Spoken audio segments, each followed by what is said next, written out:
Hey guys, welcome back to the channel. In today's video, let me share with you the best way to contact Cash App support effectively.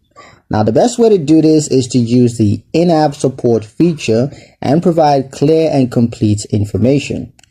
Access support through your profile section and select the issue that best matches your problem to route it correctly.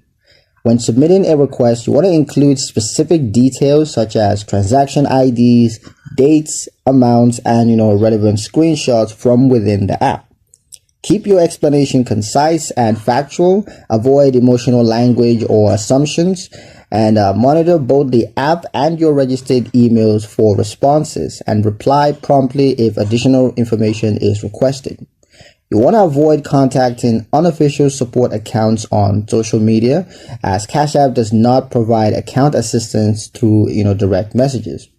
Using the official channel ensures that your issue is documented, secured, and handled by authorized support staffs. But yeah, that's pretty much it for the video, guys. Hope you liked it. Hope you found the information here useful enough. If you did, like, comment, share, and subscribe for more helpful financial insights. Thank you guys for watching, and I'll see you in the next one.